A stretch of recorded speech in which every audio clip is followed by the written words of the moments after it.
प्यारे बच्चों नमस्कार। पिछली कक्षा में हमने जीव विज्ञान विषय के पहले अध्याय के दूसरे भाग में बहुत कुछ बातें सीखी थी। जरा एक बार उनको देख लेते हैं क्या क्या हमने सीखा। हमने जाना जैविक वर्गीकरण की आवश्यकता और उसके महत्व को, प्रजाति की अवधारणा का आकलन हमने करना सीखा, जैविक वर्गीकरण के विभिन्न स्तरों का वर्णन किस प्रकार किया जाता है ये हमने सीखा, विभिन्न वर्गीकी संवर्ग की पहचान और उदाहरण के साथ उन्हें संबंधित करना भी हमने सीखा। आज हम आपके 11वीं कक्षा के जीव विज्ञान विषय के पहले अध्याय जीव जगत में भाग 3 का अध्ययन करेंगे और सीखेंगे। विभिन्न प्रकार के वर्गीकी सहायता साधनों का अध्ययन करेंगे। छात्रों को जैव विविधता के संरक्षण हेतु हम प्रेरित करने का प्रयास करेंगे। हमारे देश की जैव विविधता के प्रति छात्रों के मन में गर्व उत्पन्न हो और उसके महत्व को समझें, इस बात का भी हम प्रयास करेंगे। छात्रों में कला कौशल, वैज्ञानिक दृष्टिकोण, जिज्ञासु प्रवृत्ति और अवलोकन कौशल का विकास विज्ञान के अध्ययन में बहुत ज़रूरी है। हम प्रयास करेंगे ये आप में विकसित हो। दैनिक जीवन में जीव विज्ञान को सहसंबंधित करना हमारा सबसे महत्वपूर्ण उद्देश्य होना चाहिए। इसके अलावा वर्गीकी में विभिन्न सोपान क्या हैं, जीवों के अभिलक्षणों का अध्ययन क्या है, किस प्रकार करते हैं, इसमें पहचान कैसे करते हैं, वर्गीकरण किस प्रकार किया जाता है, नामकरण किस प्रकार किया जाता है, ये सब आज हम सीखने वाले हैं। प्यारे बच्चों, जीवों की पहचान और नामकरण के लिए बहुत सारे क्षेत्र, अध्ययन और प्रयोगशाला की आवश्यकता होती है। आपको बता दें, इस प्रकार की अध्ययन में नमूनों को कुछ स्थापित प्रक्रियाओं और तकनीकों के अनुसार संरक्षित करने की आवश्यकता होती है। इस प्रकार से जो हम जानकारी इकट्ठा करते हैं उनको भविष्य के अध्ययन के लिए नमूनों के साथ भी संग्रहित किया जाता है।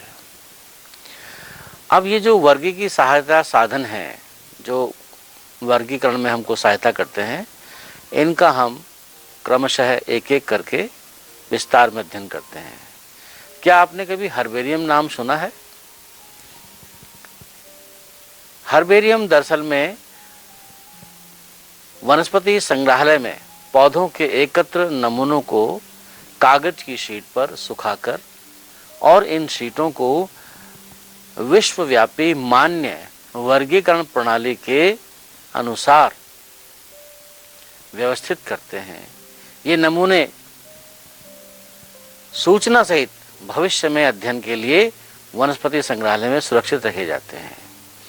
आपको बता दें, हर्बेरियम की शीट पर एक लेबल लगा दिया जाता है और इस लेबल पर पौधे को एकत्र करने का स्थान, उसकी तिथि, पौधे का अंग्रेजी में नाम, स्थानीय नाम और वैज्ञानिक नाम आदि लिखा रहता है। हर्बेरियम वर्गीकी अध्ययन के लिए बहुत ही महत्वपूर्ण साधन है और तत्काल संदर्भ तंत्र के रूप में ये एक प्रकार से उपलब्ध रहता है। आपको हर्बेरियम में मैंने जो कुछ बातें बताई हैं उसको प्रैक्टिकली करने के लिए, उसको क्रियात्मक रूप से करने के लिए आप एक कार्य कीजिए। अपने आसपास के कुछ जंगली पौधों के नमूनों से हर्बेरियम शीट बना लें। कैसे बनानी है ये भी आपको मैंने बताया है। एक बार फिर से मैं रिपीट कर देता हूँ, दोबारा बता देता हूँ कि आप जो भी वनस्पति का नमूना लेते हैं उसको कागज की में सुखा लीजिए और उसको दबा करके सुखाइएगा। जब वो सूख जाता है उसके बाद फिर जिस प्रकार से आपको बताया उसको हर्बेरियम शीट में लगा करके फिर उसका वैज्ञानिक नाम, उसका कॉमन नाम यानी कि जो उसका आम नाम है, उसका हिंदी में नाम, अंग्रेजी में नाम ये लिख लीजिए, जो उसके इकट्ठा करने की तिथि है वो लिख लीजिए, स्थान लिख लीजिए और उसको बढ़िया ढंग से आप चिपका के रखिए ताकि आपका एक हर्बेरियम शीट बन जाएगा। तो मैं ये उम्मीद करता हूँ कि आप ये हर्बेरियम शीट जरूर बनाएंगे और एक क्या आप कई सारी बनाइए और उसको फ्रेम करके अपने सर को दिखाइए, अपने स्कूल में दिखाइए और अपने घर में लगाइएगा। एक और साधन है वनस्पति उद्यान। इनको सामान्यतया अंग्रेजी में बॉटनिकल गार्डन कहा जाता है। इन विशिष्ट उद्यानों में संदर्भ के लिए जीवित पौधों का संग्रहण होता है। इन उद्यानों में पौधों की स्पीशीज को पहचानने के लिए उगाया जाता है। प्रत्येक पौधे पर लेबल लगा रहता है और उस लेबल पर वनस्पतिक नाम या वैज्ञानिक नाम लिखा होता है। इसके अलावा उसके कुल का नाम लिखा रहता है। आपको मालूम है आपके आसपास कोई बॉटनिकल गार्डन है, या कभी आप किसी बॉटनिकल गार्डन में गए हों, किसी वनस्पतिक उद्यान में कभी गए हों? चलिए हम बताते हैं आपको। जो विश्व का सबसे प्रसिद्ध बॉटनिकल गार्डन है वो क्यू नाम से है और वो इंग्लैंड में स्थित है। भारत में जो बॉटनिकल गार्डन है, एक तो इंडियन बॉटनिकल गार्डन हावड़ा पश्चिम बंगाल में है, कलकत्ता के पास, और दूसरा है नेशनल बॉटनिकल रिसर्च इंस्टीट्यूट, ये जो कि लखनऊ में है उत्तर प्रदेश के अंदर। उत्तर प्रदेश में ही एक और नया बॉटनिकल गार्डन बना है, जो नोएडा है, वहाँ पर एक नया बॉटनिकल गार्डन वनस्पतिक उद्यान बना है। कभी आपको मौका लगता है तो आप भारत में स्थित इन वनस्पतिक उद्यानों को देखने का अवश्य प्रयास करें। तो इस प्रकार से आप इन वनस्पतिक उद्यानों में अवश्य जाइएगा और नाना प्रकार के पौधों के बारे में सूचना एकत्रित करिए। आपको बहुत अच्छा लगेगा। इसमें क्या होगा, आपकी पिकनिक की पिकनिक हो जाएगी और आपका शैक्षिक ज्ञान भी संवर्धित होगा। एक और साधन की बात करते हैं, संग्रहालय। आपने म्यूजियम सुना होगा, अंग्रेजी में म्यूजियम कहते हैं। ये संग्रहालय प्रायः शैक्षिक संस्थानों जैसे विद्यालय और कॉलेजों में स्थापित किए जाते हैं। हो सकता है आपके आसपास के विद्यालय में हो, आपके विद्यालय में हो, तो आप जरूर देखिएगा। इन संग्रहालयों में अध्ययन के लिए परिरक्षित पौधों तथा प्राणियों के नमूने होते हैं।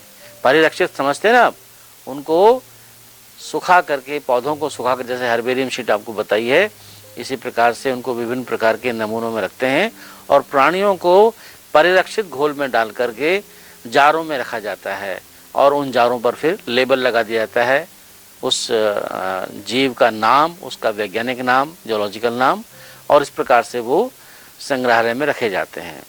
कीटों को एकत्र करके अब कीटों को कैसे एकत्र किया जाए? अब कीटों को, कीड़े तो बहुत होते हैं, तो क्या उनको मारना चाहिए? आपका मन क्या कहता है, किसी को मारना चाहिए क्या? तो मारना नहीं चाहिए। कई बार कहते हैं कि भाई कीटों को मारने के बाद जो है पिन लगा कर रख लीजिए, लेकिन मैं इस बात से इत्तेफाक नहीं रखता हूँ। मेरे विचार से जब कीट मर जाता है या कीट को किसी वजह से मर गया है, तो उसको आप उठा करके डिब्बे में पिन लगा कर रख लीजिए। और जो कमर्शियल या जो व्यावसायिक तरीके से जो संग्रहालय में रखा जाता है, वहाँ पे कीटों को एकत्रित करने के लिए उनको मारा जाता है और उसके बाद डिब्बों में पिन लगाकर रखते हैं। लेकिन हम जीव विज्ञान के छात्र हैं, सारा संसार जीवों से भरा हुआ है, सबके लिए प्रेम होना चाहिए, इसलिए किसी को मारना नहीं चाहिए। अपने सुख के लिए किसी को कष्ट देना अच्छी बात नहीं है। अब कीट का भी अगर आपको कोई नमूना लेना है, तो कीट की जब मृत्यु हो जाती है, मृत हो जाता है, उसके बाद उसको आप डिब्बे में पिन लगाकर रख सकते हैं। बड़े प्राणी जैसे पक्षी तथा स्तनधारी को प्रायः भर करके परिरक्षित करते हैं। इनको भी तभी करते हैं जिनकी मृत्यु हो जाती है। ऐसा नहीं कि इनको मारो पहले उसके बाद रखो, ये एक अच्छी अवधारणा नहीं है। ये प्रेम के विरुद्ध है, प्रकृति के विरुद्ध है। इसलिए जब उसकी मृत्यु हो जाती है तभी उसको अपने परिरक्षण के लिए रखना चाहिए। संग्रहालय में प्रायः प्राणियों के कंकाल भी रखे जाते हैं। ये कंकाल भी आपको बता दें, शायद हो सकता है आपने अपनी प्रयोगशाला में देखा हो। अब कुछ सालों से जो प्राणियों के कंकाल हैं, दरअसल में अब ये जो प्लास्टर ऑफ पेरिस है और उसके सांचे में बनाकर रखे जाते हैं। वास्तविक कंकालों को अब वहाँ से हटा दिया गया है। कुछ इस प्रकार के नियम बने हैं प्रयोगशालाओं में, ख़ास तौर पे, और म्यूजियम्स में, कि इस बात को हम कोशिश करते हैं कि जो प्राणी हैं उनके अंगों को वहाँ न रखा जाए। एक अन्य साधन है प्राणी उपवन, जिसको सामान्यतः चिड़ियाघर कहते हैं या अंग्रेजी में जूलॉजिकल पार्क कहते हैं। प्यारे बच्चों, क्या कभी आप किसी चिड़ियाघर गए हैं? या किसी चिड़ियाघर के बारे में आपने सुना है, जानकारी प्राप्त की है। जो बच्चे दूर दराज जंगल के पास जिनके घर हैं, गांव हैं, वो तो वैसे ही देखते हैं, लेकिन चिड़ियाघर जो है ये शहरों में बनाए जाते हैं। विशेषतः इन उपवनों में क्या होता है कि अधिकांशतः वन्य आवासी जीवित प्राणी रखे जाते हैं। एक फर्क आ गया, संग्रहालय में मृत रखे जाते हैं जबकि चिड़ियाघर में जीवित प्राणी रखे जाते हैं। और इनसे हमें वन्य जीवों की मानव की देखरेख में आहार, प्रकृति तथा व्यवहार को सीखने का अवसर प्राप्त होता है। जहाँ तक संभव होता है प्राणी उपवनों में विभिन्न प्रकार के प्राणी उपलब्ध कराए जाते हैं। चिड़ियाघर में सभी प्राणियों को उनके प्राकृतिक आवासों वाली परिस्थितियों में रखने का प्रयास किया जाता है। तो जब कभी मौका लगेगा आप चिड़ियाघर अवश्य जाएंगे। और चिड़ियाघर जब जाएंगे तो पिकनिक के साथ साथ आप विभिन्न प्रकार के जानवरों के बारे में वहाँ लिखा होता है, उनके व्यवहार को देखिए, उनको समझिए और उसके बाद घर आकर के उसके ऊपर एक अपना छोटा सा एक पैराग्राफ लिखिए, एक छोटा सा उसमें अपना जो भी आपको मन में उनके उद्गार व्यक्त होते हैं आपके, उनको लिखिएगा। इससे आपको एक स्मृति बनी रहेगी कि हम उस दिन उस चिड़ियाघर में गए थे और वहाँ नाना प्रकार के जानवरों को हमने देखा था और वो किस प्रकार का व्यवहार कर रहे थे, कैसे वो आनंद ले रहे थे, इसको देख करके आप उनके बारे में लिखिएगा। वर्गीकी विज्ञान या वर्गीकरण विज्ञान में एक और साधन है जो कि बहुत ही महत्वपूर्ण है। शायद आप पहली बार नाम सुन रहे होंगे, उसको कहते हैं कुंजी अथवा चाबी। अंग्रेजी में इसको की कहते हैं। और कुंजी अथवा चाबी का प्रयोग समानताओं तथा असमानताओं पर आधारित होकर के पौधों तथा प्राणियों की पहचान में किया जाता है। ये कुंजी विपर्यासी लक्षणों यानी कि एकदम विपरीत लक्षण जो प्रायः जोड़ों के रूप में, युग्मों के रूप में होते हैं और उनको हम युग्मित कहते हैं, इनके आधार पर ये होती हैं। कुंजी दो विपरीत विकल्पों को चुनने को दिखाती है, आपको विकल्प दिखाती है कि या तो ये विकल्प लीजिए या ये विकल्प लीजिए। दो विपरीत विकल्प होते हैं। जैसे फॉर उदाहरण के लिए मैं आपको बताता हूँ कि मान लीजिए आपने एक पौधा देखा और उस पौधे को आपने पहचानना है एक वैज्ञानिक की तरह, तो वहाँ पर दिया होगा कि क्या यह झाड़ी है, क्या यह शाख है। अर्थात अगर वो शाख के रूप में है तो उस पर आप टिक कर देंगे, उस पर निशान लगा देंगे। यदि वो झाड़ी के रूप में है तो आप उसको लेंगे। यानी बिल्कुल दो विपरीत, जैसे झाड़ी में कांटे हैं, झाड़ी में कांटे नहीं हैं, इस प्रकार से विपरीत विकल्प दिए होते हैं। तो उनको चुन करके हम इस प्रकार से प्राणियों का वर्गीकरण करना प्रारंभ करते हैं। तो होता क्या इससे, इसके परिणाम स्वरूप एक को मान्यता तथा दूसरे को अमान्यता प्राप्त होती है। अर्थात एक को हम मान लेते हैं और दूसरे को हम नहीं मानते हैं। तो इस प्रकार से हम किसी भी जीव का, चाहे वो पौधा है या जीव है, उसके विभिन्न लक्षणों को हम मान्यता और अमान्यता के आधार पर हम उनको पहचान करते हैं और फिर उसके बाद फिर उसका उस पहचान से वर्गीकरण में हमको सहायता मिलती है। कुंजी में प्रत्येक कथन मार्गदर्शन का कार्य करता है। अर्थात अगर ना है वो भी मार्गदर्शन कर रहा है, हाँ है वह भी मार्गदर्शन कर रहा है। पहचानने के लिए प्रत्येक वर्ग की संवर्ग, जैसे कुल, वंश तथा जाति के लिए अलग वर्ग की कुंज की आवश्यकता होती है। इसलिए कुंजी का आप विशेष अध्ययन करें।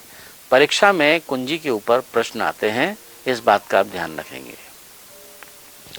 तो वर्गीकरण में, वर्गीकी विज्ञान या वर्गीकरण विज्ञान में हम नाना प्रकार के साधनों की बात कर रहे हैं। इसके अतिरिक्त कुछ अन्य माध्यम हैं, आइए उनको भी एक एक करके जानते हैं। एक है नियम पुस्तिका, जिसको नियमावली भी कह सकते हैं या अंग्रेजी में उसको मैनुअल कहते हैं। ये क्या होती है, इसको जानना जरूरी है। किसी भी क्षेत्र में पाई जाने वाली स्पीशीज को पहचानने में तथा विस्तृत वर्णन को लिखने के लिए इसके द्वारा सहायता मिलती है। हम किसी पौधे को, किसी जीव को जानना चाहते हैं, उसको पहचानना चाहते हैं, तो उसके बारे में विस्तार से लिखा होता है और उससे फिर हमको सहायता मिल जाती है। एक और साधन है मोनोग्राफ। मोनोग्राफ एक पुस्तक है जिसमें किसी एक विषय पर विस्तृत जानकारी दी होती है और किसी एक टैक्सॉन की पूरी जानकारी होती है।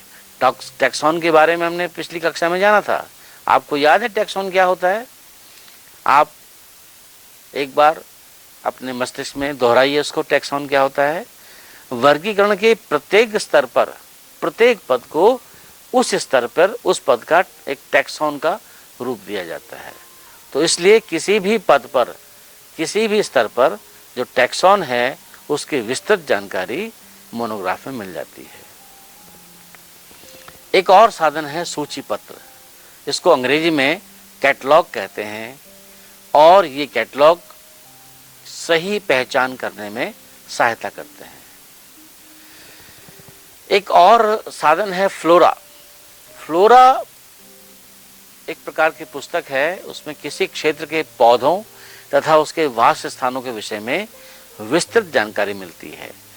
जैसे उदाहरण के लिए आप मान लीजिए असम के किसी क्षेत्र में रहते हैं या पूर्वांचल के किसी क्षेत्र में रहते हैं या पंजाब के किसी क्षेत्र में रहते हैं, तो वहाँ का जो वहाँ का स्वाभाविक वासस्थान है, वहाँ पर किस प्रकार के पौधे हो रहे हैं जो स्वतः उगते हैं, उनकी जानकारी उस विशेष स्थान के फ्लोरा पुस्तक में मिल जाती है। तो फ्लोरा में उस विशेष क्षेत्र में मिलने वाले पौधों की स्पीशीज की जानकारी होती है। प्यारे बच्चों, जीव जगत, उसमें जीवन क्या है, उसमें जीव क्या है, फिर इनका नामकरण कैसे करते हैं, नामकरण के क्या क्या नियम हैं, कौन कौन सी पद्धतियां हैं, वर्गीकरण क्या है, वर्ग की विज्ञान क्या है, विभिन्न प्रकार के संवर्ग क्या है, ये हम सब जान चुके हैं, सीख चुके हैं। आज हमने इस पूरे अध्याय को लगभग पूर्ण करते हुए जो कुछ जाना है उसको एक बार फिर से दोहरा लेते हैं। हमने देखा विभिन्न प्रकार के साधन जो कि वर्गीकी में सहायक होते हैं। हमने हर्बेरियम के बारे में जाना। हर्बेरियम एक पौधे के सुखा करके शीट पर लगाया हुआ चित्र है। इसके अलावा वनस्पति उद्यान आप अवश्य जाइएगा, नाना प्रकार के पौधों को वहाँ देखिएगा और उसके बारे में सूचना एकत्रित करके अपनी अभ्यास पुस्तिका में लिखिएगा। कभी जीवन में मौका लगता है, संग्रहालय अवश्य जाइए। म्यूजियम के बारे में हमने चर्चा की। इसके बाद हमने प्राणी उद्यान या प्राणी उपवन, जिसको चिड़ियाघर कहते हैं, अंग्रेजी में जूलॉजिकल पार्क कहते हैं, जब भी आपको जीवन में अवसर मिले आप अवश्य जाइए और देखिए वहाँ किस प्रकार से प्राणी जीवन जी रहे हैं। इसके अलावा हमने कुंजी के बारे में, चाबी या की के बारे में विस्तार से चर्चा की है। जो अन्य साधन हैं जैसे फ्लोरा, नियमावली, मोनोग्राफ, सूची पत्र आदि हमने भली भांति समझ लिए हैं। प्यारे बच्चों, इस जीव जगत अध्याय में हमने बहुत सारी बातें सीखी हैं और आज इस अध्याय के अंतिम भाग में हमने जो साधन हैं, जिन साधनों से हमको वर्गीकी में सहायता मिलती है, उसके बारे में विस्तार से जाना है। हम एक बार फिर से पूरे अध्याय को आपके सामने संक्षेप रूप से रखते हैं। हमने इस अध्याय में जीव जगत में क्या क्या जाना। सबसे पहले हमने जाना जीवन क्या है। जीवन दार्शनिक रूप में तो बहुत कुछ अलग है, लेकिन हमने जीवन को वैज्ञानिक रूप से जानने का प्रयास किया है। जगत क्या है और इस जगत में जीव विविधता क्या है। अगर आप देखें, आप बहुत दूर जाने की जरूरत नहीं है। अपने आसपास किसी घास के मैदान में जब आप बैठे हैं या अपने खेत में बैठे हैं और एक मुट्ठी मिट्टी उठाकर देख लीजिए, तो आपको मिट्टी नहीं बल्कि मिट्टी में छोटे छोटे रेंगती हुई चींटियां नजर आएंगी, छोटे छोटे कीड़े नजर आएंगे, हो सकता है केंचुआ निकल आए। तो जीव जगत में जीवों का जो आवास है, जीव है वो पृथ्वी के अंदर तो है ही, पृथ्वी के ऊपर भी है, पानी के अंदर है। देखिए मछलियां हैं, नाना प्रकार के जलीय जीव हैं, और आकाश में तो आप देखते ही पक्षी उड़ते हैं, नाना प्रकार के पक्षी जो हैं कलरव करते हैं। तो ऐसा कोई स्थान ही नहीं है जहाँ जीव ना हो। और तो और जो हमारा शरीर है उसके अंदर जो आते हैं, क्या आपको मालूम है वहाँ पर भी जीव हैं? आपको हैरानी होगी, आप सोचेंगे ऐसे कैसी बात कर रहे हैं हमारे गुरुजी आज। बच्चों, हमारी जो आंत है उसमें बहुत सारे जीवाणु होते हैं जो कि भोजन के पाचन में सहायक होते हैं। तो इनका जो जीवों का जो वास स्थान है बड़ा विस्तृत है। ये जो विविधता है, ये विविधता किसी एक क्षेत्र में हम जाते हैं, जब समुद्र किनारे जाते हैं तो नारियल के बड़े बड़े खड़े पेड़ हमको आकर्षित करते हैं। इसी प्रकार से जब हम किसी पर्वतीय स्थान में जाते हैं तो वहाँ पर की जो जैव विविधता बिल्कुल अलग प्रकार की होती है, घास के मैदानों की बिल्कुल अलग प्रकार की होती है। ये जैव विविधता हमको आकर्षित करती है, हमको लुभाती है अध्ययन के लिए। तो जीव विज्ञान के छात्र होने के नाते हमको उनको बड़े ही ध्यान से अध्ययन के लिए देखना चाहिए। तो इससे क्या होता है कि जो हमारा अवलोकन कौशल है, जिसको हम अंग्रेजी में ऑब्जर्वेशन स्किल कहते हैं, ये बढ़ता है। एक कुशल वैज्ञानिक होने के लिए आप में अवलोकन कौशल का विकास होना बहुत ज़रूरी है। उसके साथ साथ एक एक चीज़ को बहुत ही बारीकी से देखना, उसके बारे में अध्ययन करना, उसके बारे में लिखना, उनकी ड्राइंग बनाना, उनका एक प्रकार से चित्र बनाना, ये आपके कला कौशल को, आपकी विश्लेषण क्षमता को और जीवन में जीव विज्ञान को संबंधित करने को भी जोड़ता है। तो कितनी सारी चीज़ें आप देख रहे हैं। इसलिए आप पढ़ाई को एक बोझ ना माने, उसको आनंद में लें, जीवन के साथ जोड़ें, तो यही पढ़ाई आपकी आनंद में तब्दील हो जाती है। आपको लगता है कि हर वक्त जो है आप आनंद की स्थिति में हैं, पिकनिक की स्थिति में हैं, आप पिकनिक भी कर रहे हैं, साथ साथ आप सीख भी रहे हैं। तो हमने जाना कि किस प्रकार से जीव हैं और इनको कैसे जाना जाए। इसके लिए हमने देखा कि मनुष्य ने अपनी उपयोगिता के हिसाब से जो उसके लिए उपयोगी थे उनको अपने जीवन में लाए, फिर उनके बारे में जानने का प्रयास किया। उनके बारे में जानने के लिए उनके विभिन्न लक्षणों को पहचाना, जीव के लक्षणों को देखा, फिर उन लक्षणों के आधार पर उनको उनके नामकरण और उनके वर्गीकरण की प्रक्रिया प्रारंभ हुई। वर्गीकरण की प्रक्रिया में भी हमने देखा कि किस प्रकार के वर्गीकरण के विभिन्न प्रकार की जो मानव सभ्यता है उसमें नाना प्रकार के स्तर पर, नाना प्रकार के समय में अलग अलग प्रकार से उनको वर्गीकृत करते गए। बच्चों, इस वर्गीकरण में जो विभिन्न प्रकार के साधन हैं जिनका हमने आज विस्तार से वर्णन किया है, ये भी इसमें सहायक हैं। अब जो कुछ भी आपने अध्ययन किया है, आपने कितना सीखा, ये हमें कैसे पता लगेगा? चलिए इसके लिए हम आपसे कुछ प्रश्न करते हैं। लेकिन आज हम आपसे बहुत छोटे छोटे प्रश्न करेंगे कि जैसे आपको किसी प्रश्न के 4 आपको हमने विकल्प दे दिए, आपको जो सही विकल्प है उसका उत्तर आपको देना है। इनको हम वस्तुनिष्ठ प्रश्न कहते हैं, या अंग्रेजी में हम इसको मल्टीपल चॉइस क्वेश्चन MCQ के नाम से जानते हैं। और अब तो ये बोर्ड की परीक्षाओं में भी आने लगे हैं।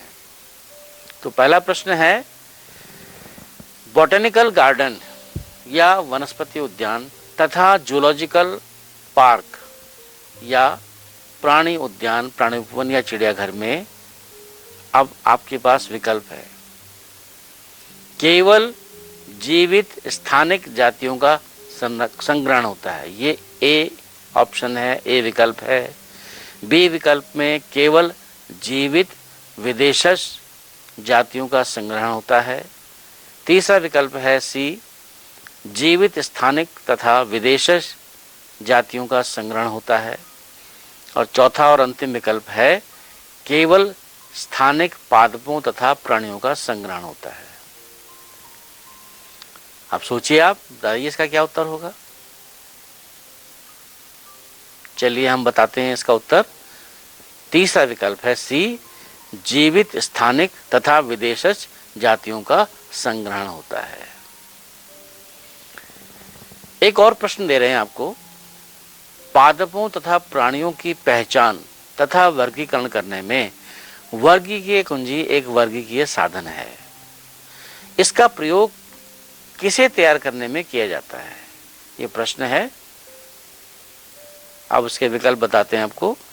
पहला विकल्प है मोनोग्राफ, दूसरा है वनस्पति जात या फ्लोरा, तीसरा विकल्प है पहला और दोनों विकल्प यानी अर्थात ए तथा बी दोनों, जिसमें मोनोग्राफ और वनस्पति जात दोनों आते हैं, और चौथा विकल्प है इनमें से कोई नहीं। तो जो आपने सीखा है स्वयं आकलन कीजिए। इसका उत्तर तीसरा विकल्प है ए तथा बी दोनों। अब हम कुछ आपको गृह कार्य देते हैं जिससे आपका ये अध्याय पूरी तरीके से आप इसको समझ लें। तो पहला प्रश्न है, किसी जीव की पहचान और वर्गीकरण में कुंजी किस प्रकार से उपयोगी है। दूसरा प्रश्न, क्या आपको लगता है कि प्राणी उद्यान और वनस्पति उद्यान मनोरंजन के उद्देश्य से हैं या उनका कुछ और वैज्ञानिक मूल्य है। अब ये एक खुला प्रश्न है, हम कुछ नहीं कह रहे, जो आपको लगता है वो लिखना है। इसमें आपको अपनी राय व्यक्त करनी है और राय व्यक्त करके उसको अपने अध्यापक को अवश्य दिखाएंगे। तो प्यारे बच्चों, बहुत अच्छा लगा आपसे बात करके। आपने भी जीव जगत के बारे में बहुत कुछ जाना है। इसका निरंतर सतत अध्ययन करिए, स्वाध्याय करिए और अभ्यास के प्रश्नों को फिर से करिए। इससे ये अध्याय आपका पूर्णतः आपकी अपनी संपत्ति हो जाएगा। इसके बारे में फिर कहीं से कोई आपसे कोई पूछेगा तो आप बड़े ही आनंद में उसका बारे में बताएंगे। और यही हमारी पढ़ाई का मुख्य उद्देश्य है कि पढ़ाई आनंद के लिए हो, जीवन को जानने के लिए हो और हमेशा प्रसन्न रहने के लिए हो। तो इन्हीं शब्दों के साथ हमारी समस्त शुभकामनाएं आपके उज्जवल भविष्य के लिए। फिर मिलेंगे। धन्यवाद।